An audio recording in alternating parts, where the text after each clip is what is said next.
I text that man. Tell them boys to give me 150 M's. I'm coming. You know what I mean? When I start streaming out that, yeah, niggas start talking that, stop it, knock it off, cuz. Have you have you had any times maybe I was tripping a bit? Yeah, I do be having those thoughts. Yeah. But it's also, too, I want to get myself together. Which is much more important. Yeah, being more there for my kids, going to school, just building myself up as a person. Yeah. You know what I mean? As a great human being. That's what I'm focusing on.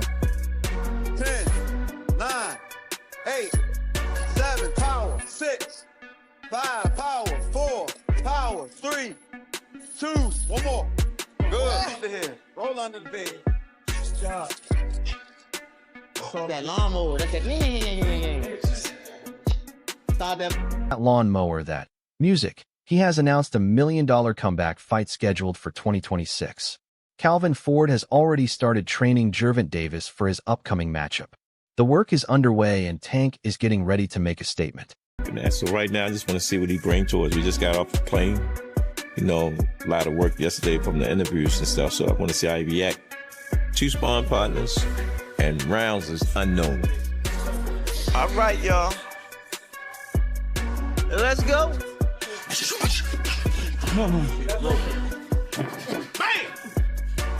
When they watch us in here working, they saying we going bang, bang, bang, bang, bang. There you go. Good. There you go. When he get in that ring, he's on a mission. Because he understand that he got to put his pants on, training wheels going. You got what you asked for. Let's get it now. Slow it down. That Tank's mentality is starting to come together again. Davis is looking sharp, staying focused, and taking every part of camp seriously. After his extended break from the ring, the team is working through each stage carefully, moving from pre-amp toward a full training camp. Ford says the motivation is back, and all the work they've put in is finally beginning to show. They don't say nothing like, You're saying if you that dude, you gonna go. You're saying they don't do that with Tank. They know Tank don't play like that. You know that? So if it's beef, you know when it's beef with us. You know what I'm saying? Because we carry it like that. But we try to stay humble. This is a sport. But guys start to run their mouth. Ford also took a close look at Tank Davis's recent performances, including his fights with Lamont Roach. Crawford suggested that if Roach had not been knocked down, he could have had a real chance of winning on the judges' scorecards. In Crawford's view, Tank's confidence may have caused him to take the fight too lightly, making the contest far more competitive than expected. Crawford then turned his attention to some of boxing's biggest stars, including Gervonta, Shakur Stevenson, and Dion Haney. His criticism was direct. The top fighters are not doing enough to face each other. Crawford made it clear that he believes the responsibility is obvious, leaving fans wondering who will finally step up and prove themselves against the best. When he gets back in the game, he wants you. You got Lomachenko, who people have been talking about should be in the ring with you. Of course, Shakur Stevenson. A lot of people have been talking about him and whether or not you're going to fight him down the road. To be honest, all them guys, you know, I would say it's not no, you know, specific name that I would say that's good for me. I feel like me sharing the ring with all them guys would be big, you know. So hopefully, you know, in the future probably we get them. If not, Shakur Stevenson finally addressed the comparison that seems to follow him into every fight. Many fans see Gervonta Tank Davis as one of boxing's biggest stars and a dangerous knockout puncher who has set extremely high expectations for exciting finishes. Shakur understands why fans make that comparison, but he also knows his own style is different rather than trying to copy Tank or change who he is as a fighter. Stevenson is comfortable relying on his own skills and fighting in a way that suits him. He get a lot of knockouts that people kind of making it like, if you ain't doing what Tank doing, then they gonna say it's boring. Do you feel like it's because of how his style is that they kind of putting that on you, like wanting you to do that? People is blessed with different ability. He's blessed with a God-given ability that he crack you 9 times out of 10, you're gonna go down. That's his ability. I'm blessed with God-given eyes. A lot of people don't understand how good my eyes is. I can see really good. Like punches come my way, I know how to get away from them. Right. at any given time. Our abilities are just different, so they probably are judging me from a scale of him, but at the end of the day, he's a great fighter. Shakur Stevenson has never denied that there is serious tension between him and Gervonta Davis. Their history has made even the idea of fighting each other a sensitive subject. Despite that, Shakur believes the matchup will eventually become a reality. With both fighters still undefeated and among the leading names in the division, the pressure for them to face each other continues to grow. Eventually, there may be no other direction to go but toward each other. Interview number 6. Just boxing beef, or is it real beef? and if so, where did it originate from? I know it's a longer story, but just, Yeah, I mean, whatever you can share. It's kind of bigger than boxing, I guess you could say, because like the history and like everything that went on. It's hard to even speak on it just because of the fact that we gotta fight. So at the end of the day, you feel that's gonna happen? Yeah, I know it's gonna happen. I mean, I'm the best, he the best. So when you got two guys that's the best, how can you not fight? Only way you could not fight if one of them guys ain't like that and somebody go off to lose or somebody take an L. But I think like with both of us, we both fighters that's really good fighters and on that level. From a boxing stance. Gervonta Davis offered a completely different opinion. He made it clear that he does not view Shakur Stevenson as a serious threat and challenged anyone to name a truly impressive performance from Shakur. Davis criticized Stevenson's defense, claiming he rarely slips punches and lacks the power and overall ability needed to challenge him. From Davis's perspective, the matchup would be straightforward, and he left no doubt about how confident he is in his ability to handle Stevenson. Hell no. Nah? Wow. Because he a good boxer, nigga. Like, that's when I look at y'all two as the best in the division. How? Show me something that he did spectacular. Show me something that he did outrageous. Show me. Right. His power not outrageous. Okay. What defense? You think he got defense? He just jumped back. You never see him slip no punch. You never see him slip no punch. Go look at him. You see him back up from a lot of people. Back up, move around. He don't got no technique. And his offense is the same thing. If go look at his fights. So you I feel probably like put him on game. But you feel like it's easy work though. When Tank was asked which matchup would be the biggest fight, he gave a blunt answer. Davis claimed fans have grown tired of Shakur Stevenson's style and are losing interest in watching his fights. He even suggested that many supporters are hoping Tank will be the one to finally end Shakur's run at the top. This was more than a simple call-out. Tank openly shared his opinion on Shakur's appeal and fighting style, giving fans plenty to debate. Now the boxing world is watching closely as Davis continues to speak his mind without holding back. The world is, it's because at first they were saying like the four kings in versus like who was the four kings? I don't even took to you. Oh, he's talking about his version. Him, Ryan, T.O., and Devin. He lost to Cambosis. Devin lost to Ryan. And then you beat Ryan. Bro, that's what I'm saying. It's always about the person. And it's like, and another thing, they tired of his ass. Nobody want to keep watching that boring shit. That's why they want to, all right, let me hurry up and sell, let me hurry up and cash him out. That's basically what they want to do. That's why they keep streaming my name, because they hear that I sound retiring. Why ain't been do that? Why ain't been making these fights happen? Davis has reached a stage where he believes there are very few genuine threats left in his division. Some observers even argue that the biggest danger to Tank could be Tank himself. Whether the opponent is Devin Haney, Shakur Stevenson, or another top contender, Davis remains convinced that they already understand the level of pressure he brings. Now, the boxing world is watching a champion who appears fearless against every O. That could be Tank. That would be Devin, that would be Shakur, and Tank Davis himself. You got the last one right. That's the only person that can beat me. Gervonta Davis. That's the only person. Them niggas cannot touch me at all. They all been in the ring with me. They all been in the ring, and I cracked both of them. I cracked both of them. I feel you. I told you it's a 50-50 fight. Ain't no 50-50 fight, nigga. How you gonna keep me off and you ain't got no power? I was also told that Devin got the best of you in the last sparring session. And you know I sparred him twice. Right. And Bill took him out the ring. Said that? I almost knocked him out in Floyd Gym. Did they tell you that? Did they tell you that? I don't know, but I ain't hear that. Oh, okay. Tell Devin and his dad to get out my. Tell him. Be prepared. Because after these first two niggas, oh man. I'm coming straight at. This already has a strategy in mind for dealing with Shakur Stevenson. His goal would be to take away Shakur's defensive advantages, close the distance, and prevent him from settling into his usual rhythm. Tank wants to make the fight physically demanding, force Shakur to work under constant pressure, and gradually wear him down before taking control of the later rounds. Picture of how this fight would look from beginning to end.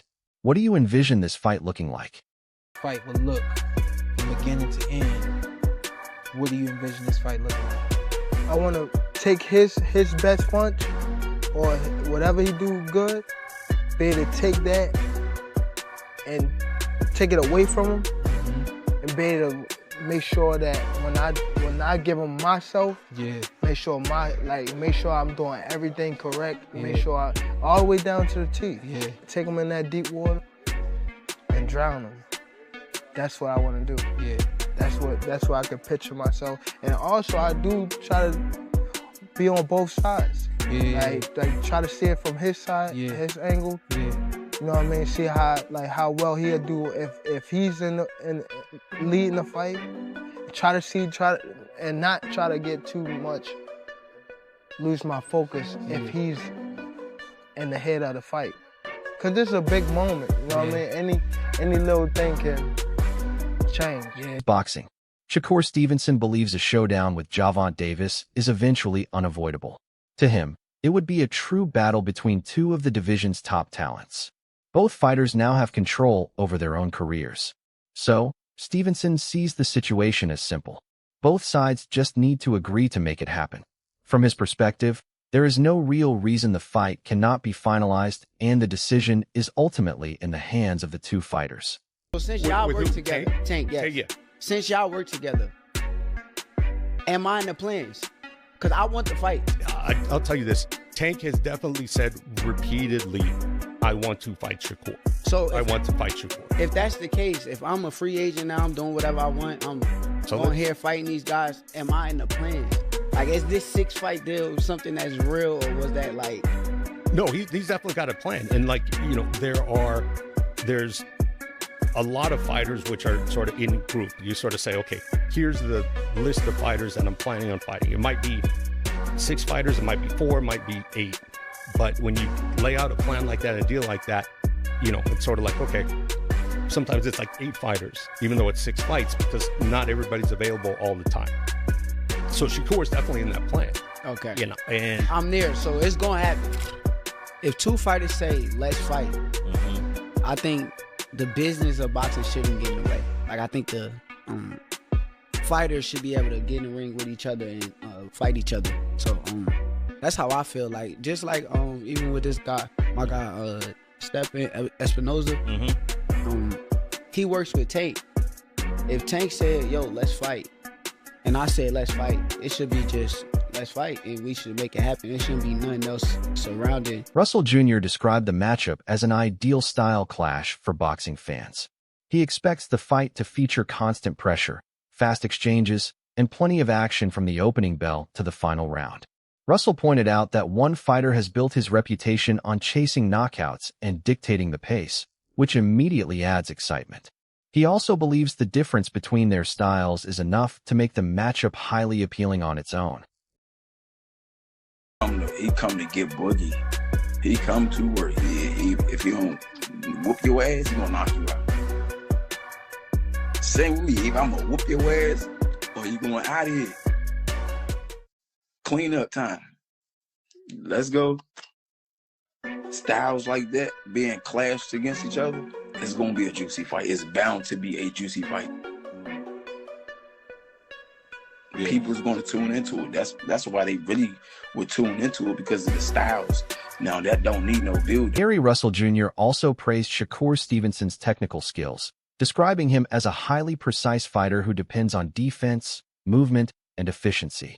Russell pointed out that Stevenson rarely takes unnecessary chances in the ring. Instead, he uses patience, discipline, and smart punch selection to control the action and dictate the pace of a fight. Style, he got a surgical style. He's a boxer. You know, he don't get hit. He's not going to get hit. He's going to move. He's going to be smart and obedient. He's not going to try to throw no wasteful shots. And he's not going to take no risk for real with certain fighters. Why? Because it'd be foolish. His job is to win. And if he can do that by playing it safe, then he's going to do that. It's not stupid of him. It's smart of him. Rob is the adult also highlighted an interesting change in Tank Davis's position. Davis once seemed unwilling to even consider a rematch with Pitbull Cruz. But now he is the one showing interest in making that fight happen. That major shift in attitude is difficult to overlook, and has fans questioning what changed behind the scenes against Pitbull Cruz, and he followed that up his next closest fight. Cruz, and he followed that up his next closest fight, like the closest you can get is a draw, was against Roach, and that rematch didn't happen. So regardless of whatever reason why the rematch didn't happen, it didn't happen. So Lamont Roach fight Pitbull, that results in a draw. And then Gervonta says that he wants not Lamont Roach, but Pitbull, his title belt. And that may be because a lot of people perceive Shakur Stevenson has also expressed interest in a possible matchup with Conor Benn, but he made it clear that he does not consider Benn to be on his level. Stevenson remains confident that he could take control from the opening rounds and dominate the fight. In his view, the difference in technical ability, experience, and ring intelligence would become clear very early, giving him the advantage as the fight progresses. Stevenson's desire for the matchup grew even stronger after fans questioned whether his size would be enough and dismissed his chances. Rather than letting the criticism bother him, Stevenson used it as motivation. He said he is eager to get into the ring, prove his doubters wrong, and show exactly what he can do. Stevenson even hinted that a stoppage could be on the table, saying he would be disappointed if he failed to finish the fight. Because when I said let's do it, every fan said, oh, he's too small, he's going to get murdered, he's going to get beat up. So since y'all felt that way, then let's make the fight happen. Let me show y'all why I will beat the whole kind of band. So can I just ask specifically, how does that fight play out? You think you stop him? I think there's a real possibility I stop him. I will be disappointed in my... Interview number 15. Ben responded to Shakur Stevenson's latest comments about moving back down in weight, especially after earlier discussions about a potential fight at 154 pounds. Ben criticized the change, calling it a cowardly move and insisting that he is prepared to face anyone regardless of the weight class. He pointed to his own decision to move up 2 divisions and challenge a more experienced former interim champion as evidence of his willingness to take risks. Ben made it clear that he has no fear of any opponent and is not concerned about the weight. For Ben, the matchup matters more than the number on the scale. I'm dropping back down to 135 or 130, whatever it is, and I'm not fighting at 147. Whereas a couple months before, they said they'd fight me at 154. You know, so it's just cowardly, you know, because for me, I fight anyone. I've jumped up 2 weights to fight my arch nemesis, who was more experienced, you know, former interim champion, this and that. I'll fight anyone. Not bothered.